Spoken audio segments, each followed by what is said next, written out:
പ്രിയ സഹോദരങ്ങളെ, ദൈവത്തിൻ്റെ അനന്തമായ സ്നേഹത്തിലും ഛായയിലും സൃഷ്ടിക്കപ്പെട്ട മനുഷ്യൻ തൻ്റെ ജീവിതത്തിലൂടെ വിശുദ്ധിയിലേക്ക് വളരാൻ നിരന്തരം വിളിക്കപ്പെട്ടവനാണ്. വിശുദ്ധി എന്നത് കേവലം അമാനുഷികമായ സിദ്ധിയല്ല, പ്രത്യുത നമ്മുടെ അനുദിന ജീവിതത്തിലെ ഓരോ നിമിഷവും ദൈവഹിതത്തിന് അനുസൃതമായി മാറ്റിയെടുക്കുന്ന പ്രക്രിയയാണ്. പ്രാർത്ഥനയിലൂടെ ദൈവവുമായി ആഴമായ ബന്ധം സ്ഥാപിക്കുമ്പോഴും വിശുദ്ധ കുർബാനയെന്ന ജീവാഹാരത്തിലൂടെ ആത്മീയ ശക്തി പ്രാപിക്കുമ്പോഴും നമ്മുടെ ഹൃദയങ്ങളിൽ ദൈവകൃപ വന്ന് നിറയുന്നു.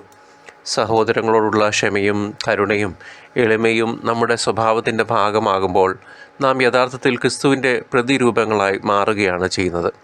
ലോകത്തിൻ്റെ നശ്വരമായ മോഹങ്ങളിൽ നിന്ന് മനസ്സിനെ പിന്തിരിപ്പിച്ച് നിത്യമായ ദൈവരാജ്യത്തെ ലക്ഷ്യം വെച്ചുകൊണ്ടുള്ള ഈ യാത്രയിൽ ഓരോ വീഴ്ചയെയും ദൈവകാരുണ്യത്തിൽ ആശ്രയിച്ച് അതിജീവിക്കാൻ നമുക്ക് സാധിക്കണം.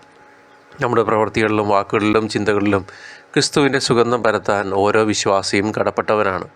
പരിശുദ്ധ അമ്മയുടെയും വിശുദ്ധരുടെയും മാതൃക പിന്തുടർന്ന് എളിമയോടെ ദൈവകരങ്ങളിലേക്ക് നമ്മെ തന്നെ സമർപ്പിക്കുമ്പോൾ പരിശുദ്ധാത്മാവ് നമ്മെ നയിക്കുകയും നമ്മുടെ ബലഹീനതകളെ വിശദീകരിക്കുകയും ചെയ്യുന്നു. വിശ്വാസം പ്രവൃത്തിയിലൂടെ വെളിപ്പെടുത്തുകയും അയൽക്കാരനെ സ്വന്തം ജീവനെ പോലെ സ്നേഹിക്കുകയും ചെയ്യുമ്പോൾ വിശുദ്ധിയിലേക്കുള്ള നമ്മുടെ പാത കൂടുതൽ തെളിമ ഉള്ളതാകുന്നു. ഓരോ പുതിയ പുലരിയും ദൈവത്തിൻ്റെ വലിയ ദാനമാണെന്ന് തിരിച്ചറിഞ്ഞ് നമ്മുടെ താലന്തുകൾ അവിടുത്തെ മഹത്വത്തിനായി ഉപയോഗിക്കാൻ നാം ശ്രദ്ധാലുക്കളായിരിക്കണം.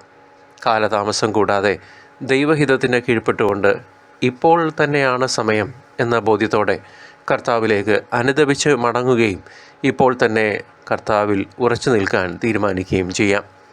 തിരിച്ചറിയാം, തിരുത്താം, മടങ്ങി വരാം ഇന്ന് തന്നെ നമ്മുടെ സ്വർഗസ്ഥനായ പിതാവിൻ്റെ അടുക്കലേക്ക്.